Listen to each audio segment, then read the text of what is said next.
Guys, welcome back to my channel. I am Stuti and हम कर रहे थे company accounts, accounting for share capital. इस सेशन में हम बात करने वाले हैं calls in arrears and calls in advance की। कॉल्स इन अरियर्स की बात हम प्रीवियस सेशंस में भी कर चुके हैं।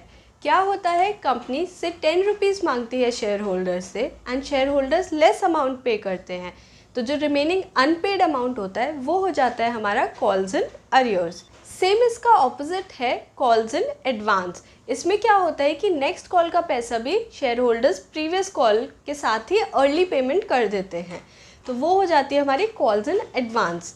मैं आपको एग्जांपल की हेल्प से समझाती हूँ।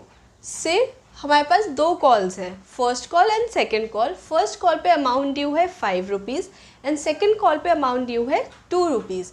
एक शेयर होल्डर था, उसने 5 की जगह सिर्फ 4 रुपीज़ पे करे, तो ये हमारा केस हो गया कॉल्स इन अरियर्स का। और एक और दूसरा शेयर होल्डर है जिसने क्या किया, 5 रुपीज़ इस कॉल के तो पे करे ही, साथ में सेकंड कॉल के 2 रुपीज़ भी इसी कॉल के साथ, फर्स्ट कॉल के साथ ही पे कर दिए। तो ये जो 2 रुपीज़ है ये हमारा हो गया कॉल्स इन एडवांस। टोटल इसने कितना अमाउंट पे किया 7 रुपीज़, जिसमें से 2 हमारा कॉल्स इन एडवांस हो गया। तो अब आपको मतलब समझ आ गया होगा कॉल्स इन अरियर्स क्या होता है, कॉल्स इन एडवांस क्या होता है। अब इसकी एंट्रीज देखते हैं। तो एंट्रीज में क्या होता है, कॉल्स इन अरियर्स की एंट्रीज कैसे होती हैं। पहले तो हम सिंपल कॉल की एंट्री करेंगे। कॉल जब ड्यू होती है तो उसकी एंट्री होती है share call account debit to share capital account. अब अगर आप मेरा प्रीवियस सेशन देखोगे तो उसमें मैंने सारी इशू ऑफ शेयर्स की एंट्रीज करा रखी हैं, तो उसके अकॉर्डिंग ही ये वाली एंट्री हुई है। कॉल ड्यू हो गया। अब जब पैसे मिलने की बारी आई तो कुछ शेयर होल्डर्स ने कुछ अमाउंट नहीं पे किया, तो जो अनपेड अमाउंट था वो चला जाएगा कॉल्स इन अरियर्स में। से 10,000 रुपीज़ अगर ड्यू थे और शेयर होल्डर्स ने पे कितना किया, पे किया सिर्फ 9,000 रुपीज़, तो 1,000 रुपीज़ जो है वो मेरा कॉल्स इन अरियर्स हो गया। सिंपल सी एंट्री है। ड्यू के टाइम पे कुछ नहीं करना है। सारी गड़बड़ कहाँ हो रही है, गड़बड़ हो रही है पेमेंट के टाइम पे, क्योंकि हमें पैसे कम मिल रहे हैं। आप देखो, इसको हमने डेबिट किया है क्योंकि ये हमारे पास रिसीवेबल है, हमारे लिए एसेट है, इसलिए हमने 1,000 रुपीज़ डेबिट कर दिया और जो अमाउंट मिला वो बैंक में चला गया। ठीक है, अब देखते हैं calls in advance. Again call को ड्यू करने की एंट्री जो होती है वो नॉर्मल होगी, उसमें कोई चेंज नहीं है। गड़बड़ कहाँ हो रही है, पेमेंट के टाइम पे हो रही है। हमारे पास पेमेंट ज़्यादा आ रही है। से हमारे पास यहाँ पे 10,000 रुपीज़ ड्यू थे, बट हमारे पास पेमेंट आई 12,000 रुपीज़ की। ठीक है, तो कॉल का अमाउंट कितना है 10,000 और रिमेनिंग 2,000 जो है वो हमें एडवांस में मिल गए हैं, तो उन्हें हम क्रेडिट कर देंगे। क्रेडिट क्यों करें, क्योंकि हमारी लाइबिलिटी है, हमें एडवांस में मिल गई है। ये पैसे अभी ड्यू नहीं हुए थे, ये फर्दर कॉल्स के साथ एडजस्ट होंगे, तो this is our liability, so we have credited the remaining amount that is 2,000 rupees. अब बेसिक सा मतलब आपको समझ आ गया होगा। अब कॉम्प्लिकेशन कहाँ आती है, जब calls in arrears and calls in advance एक क्वेश्चन में साथ में दिए होते हैं, तो कॉल्स अरियर्स को और कॉल्स इन एडवांस को हम कभी नेट ऑफ नहीं करते। इसका ट्रीटमेंट कैसे करते हैं मैं आपको सिखाती हूँ। उसके लिए हमने ये एक एग्जाम्पल लिया है।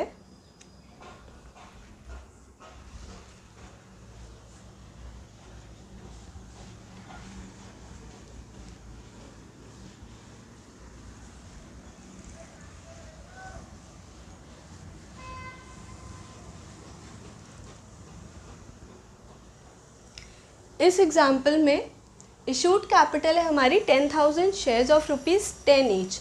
तो कैपिटल कितनी हो गई मेरी 1 लाख रुपीज़ की। फिर मेरा कॉल का अमाउंट है 5 rupees and calls in arrears है 1,000 शेयर्स पेड ओनली ₹4। तो मेरे कॉल्स इन अरियर्स कितने हो गए 5 माइनस 4, 1 रुपी के मेरे कॉल्स इन 1 रुपी का मेरा कॉल्स इन अरियर्स हो गया। फिर क्वेश्चन बोलता है कि कॉल्स इन एडवांस भी हैं। 2,000 शेयर्स ऐसे हैं जिन्होंने नेक्स्ट कॉल के 2 रुपीज़ भी इसी कॉल के साथ पे कर दिए हैं। Paid ₹2 of next call in advance. Call कितनी की थी 5 रुपीज़ की और इन्होंने 2 रुपीज़ एक्स्ट्रा पे कर दिए हैं। तो अब देखो एंट्री कैसे होगी। सबसे पहले कॉल ड्यू करेंगे, उसकी एंट्री नॉर्मल होगी, share call account debit to share capital account.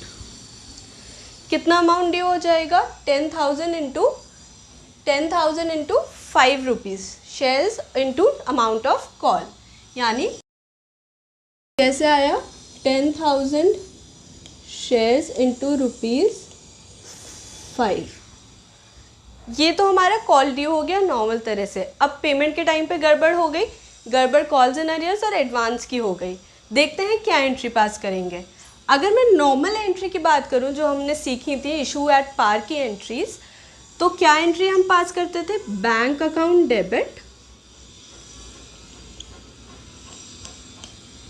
To share call account, यही एंट्री हम पास करते थे नॉर्मली। हमारे पास एंट्री आनी चाहिए थी 50,000 रुपीज़ से, बट क्या हुआ 1,000 शेयर्स ने 1 रुपी पे ही नहीं किया, सिर्फ 4 रुपीज़ पे करे। तो कॉल्स एंड अरियर्स मेरे हो गए 1,000 into 1 rupees, that is 1,000 rupees. Amount मेरे पास कितना आया है, मेरे पास अमाउंट आया है सिर्फ 9,000 शेयर्स इंटू ₹5। 9,000 शेयर्स ने तो पूरे रुपए दे दिए और 1,000 शेयर्स जो थे उन्होंने सिर्फ 4 रुपीज़ दिए हैं। तो मेरे पास टोटल अमाउंट आ गया ये 49,000 रुपीज़। 45,000 प्लस 4,000, ये तो 49,000 हो गए। कॉल कितने की ड्यू थी 50,000 की, तो कॉल को तो हम नॉर्मल अमाउंट से क्रेडिट कर देंगे, दैट इज़ 50,000। अब डिफरेंस कितना है 1,000 रुपीज़ का, और हमारे कॉल्स इन अरियर्स जो हमने यहाँ पे देखे थे 1,000 शेयर्स इंटू 1 रुपीज़ 1,000, सेम हमारा कॉल्स इन अरियर्स में आ जाएगा। Calls in arrears 1,000 rupees debit कराए क्योंकि रिसीवेबल है। अब नेक्स्ट आता है कॉल्स इन एडवांस। 2,000 शेयर्स ऐसे हैं जिन्होंने 2 रुपीज़ एक्स्ट्रा पे कर दिए हैं, तो ये हमारे पास बैंक में आ गए होंगे। तो एक काम तो ये होगा कि ये बैंक में ऐड हो जाएंगे, तो इसमें प्लस कर दो कितना 2,000 इंटू 2 4,000 रुपीज़। तो इसका टोटल अमाउंट बैंक में कितना हो गया 49 प्लस 4 53,000 रुपीज़। ये अमाउंट है जो आपने बैंक में डाला, ठीक है। अब बैंक इंक्रीज हो गया, कॉल्स एंड एडवांस को आप क्या करते हो, आप क्रेडिट करते हो क्योंकि ये आपको एडवांस में मिल गए, ये आपकी लाइबिलिटी है।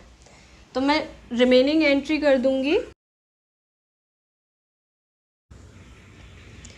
कितना अमाउंट 4,000 रुपीज़ जो मेरे को एडवांस में मिले, 2,000 इंटू 2 रुपीज़, ये आ गया 4,000 रुपीज़। ठीक है, अब मैं कैलकुलेशन हटा दूँ और देखें क्या एंट्री बैलेंस हो रही है। 53,000 रुपीज़ है मेरे पास ये।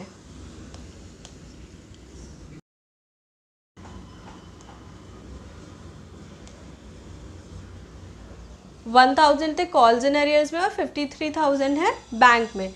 53 प्लस 1 54, 50 प्लस 4 54।